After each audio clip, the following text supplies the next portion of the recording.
tagayo waan ku dhowrayayo weli ka dhulsibayaay dhaqagacaal soo noqo وعنا وناكسنا غيرتين وحرم ملك السجوكتان حلي كستي وقت كستي إنتهي إنتهي بي وناكسنا واتهي شوف الشرف وفي شركنا غيرنا قلصو عطايا على هذا يوكلا دي كديسو قد بنا برنامج شان سريه كرنا غيرتا إذي كحر وإلكيه دونان واتهي مقال كان وحانو كهاد لينا وها مقالة المقدشو دوان لغو قبتي حفلة داد وقروح بدن إسلامات كان لغو وينين يي ودبال دقيدة هالكا مليون تيك توغا gabadha caanka ka ah baraha bulshada isla markaana Mrs. Wall xafladeedii waa la isku arkay laba cisho ka hor dad badan ayaa ka qayb galay waxaan xasuusanaa Mrs. Wall dhowr toddobaad ka hor in barteedii TikTok-ga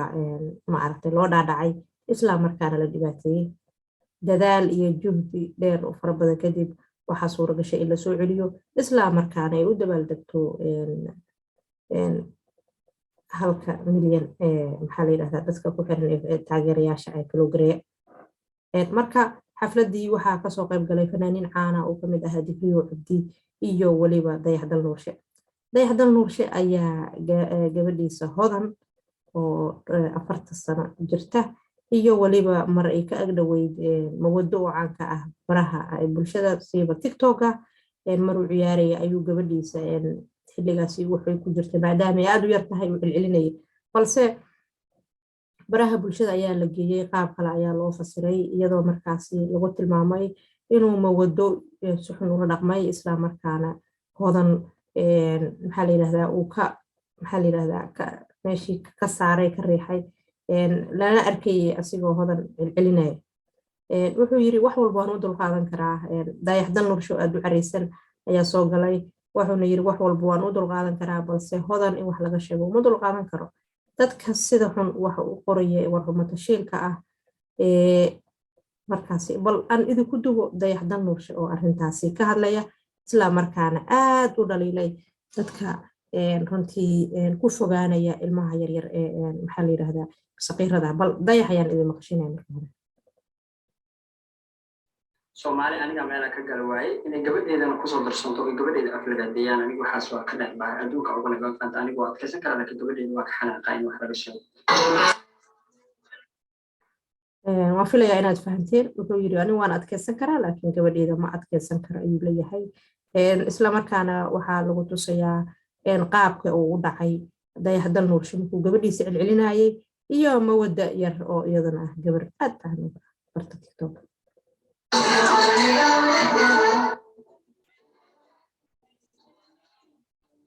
heesta halka ka socotana waa heestii loo qaaday xaaskiisa Farxiyo mataalka lawaa Dayax waxaa aad loogu yaqaanaa oo caan ku yahay baraha bulshada gabdhuhuna ay ku duceystaan sidaan ognahay badankood inay helaan sidaas oo kale ugu faana waxaan ognahay in ragga Soomaaliyeed uu xishoodka ku daharan yahay bararka qaar intay halkaas soo istaagaan waa xaaskeyga ee dhahaan iyo ay ku faanaan ama heeso u sameeyaan qaarkood ay mood ka galaan waa sida badanaa dhacday gabdhaha heesaha badanaa loo tiriyo kudooda waa ay soo badanayaan oo soo tirayaan inkastoo Dayax nin markaasi hanaanka ula dhaqmo xaaskiisa ay tahay ragga farqo tiriska ah ee waliba ugu caansan social media xaaskiisa la soo gala maxaa la yiraahdaa baraha bulshada isla markaana ay garab taagan tahay xilliyada uu xafladaha iyo heesaha ka tumanay ay hareertiisa ka dheereen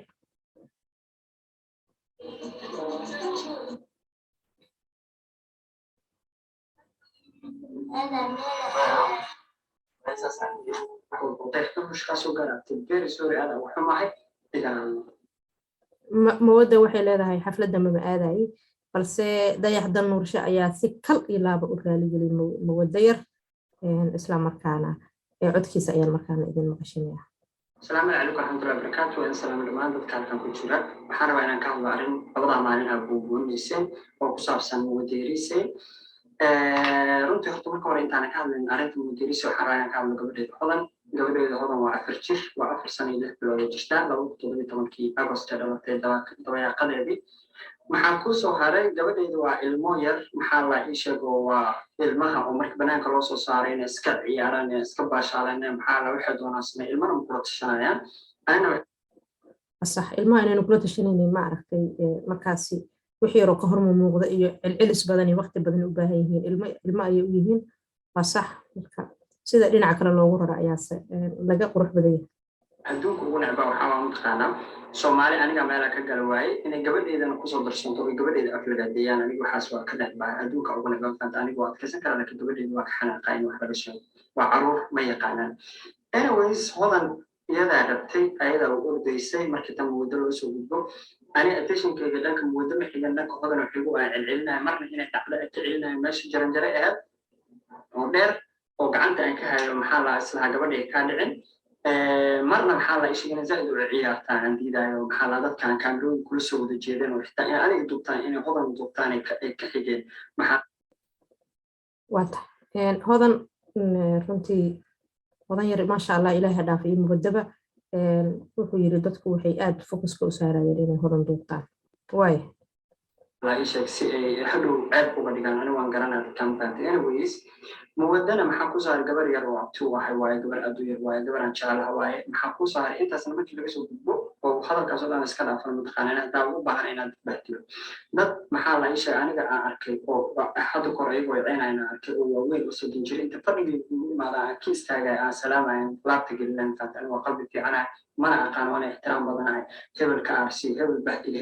bahdila da u baana dadku ay meesha way joogaan ka tuu ka arsan karo isku fac iyo maxaa la isha igisi waaweynayeen oo bahdila karin faantay gabadhaasna gabar abtu waxay waaye gabar yar waaye gabar aan jecelahay waaye anyway Soomaaliya qalbi xumada idinkeedu ku jirta carruurta ku beerin anigu inaan maxaa la that's a good point qalbi xumada idinku jirto carruurta lagu beerin waa runtii dad badan ayaa dhinacaas u talaabay oo carruurta uqdad iyo xiqdi maaragtay ku beeray marka carruurta waxa la rabaa inay waxyaabaha dhacaya iyo dhibaatooyinkan isku geysanayno anaga nagu koobnaadaan carruurtuna ay banaanka ka joogaan maadaama ay saqiiro yihiin isla markaan inaan xamili karin dhibaatooyinkan isku geysanayno habeen imaaday waxba yani aysan bahdili waxa sigahay anigu meeshan gabadheeda ay leeysanayo haddana ma rabo inaan qalbi xumada ka qayb qaato oo yani dadka xumeynaya aniga qaybkan ku maraba abti very sorry aad iyo aad u baraalina qof wax walba deeqto mushkaas oo gaartay very sorry aad u xumahay thank you assalaamu calaykum waata markaana waxaan idin maqashiinayaa ama daawo doontaan mawada iyo walaalkeed isla markaa iyagoo aqbalay raali gelintii iyo sheek maxaa la yiraahdaa u soo jeediyay walaalkeen dayaxdan nuurshe fanaankeenna markaana aan idinku duwaama idin maqashiin Soomaaliyeed meel baa joogtay waa israanay waxaan aragnay komitiyo badan oo la dhahayo mawadu waa bahdilay mawadu maxaa laga bahdilaa dayaxdan nuurshe wallaahi billaahi tallaahi qof qalbi wanaagsan waaye fadhiga loo kacay marka salaameeyay walaalayaal haladaas si qadar u bedelaysiin iska dhaaf please mudan niyada wax qaldan sheekadii way isku dhamaatay waa la iscafiyay dadka meeshaasi shaqada yar ugu soo baxday waxaa la yiri kala taga shaqayeesha runtii waa wax wanaagsan in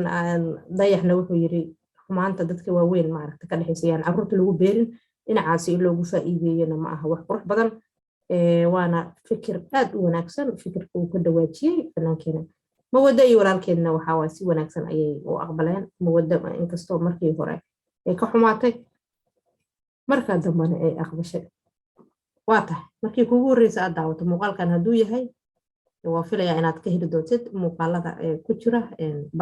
bartan youtube-ka Shukur Sharaf waana ku mahadsan tahay la socodka barnaamijyadeena mahadsanid ku soo dhawow janaalka haddii aad ku cusub tahay haddii aad hore noogula joogtana marka waxaan ku leenahay mahadsanid barnaamijkii gaarka ahaana akhyaari waa naga intaa mahadsanid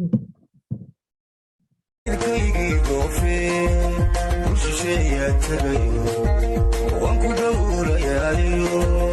weli ka dhulsibayaay dhaqagacaala soo noqo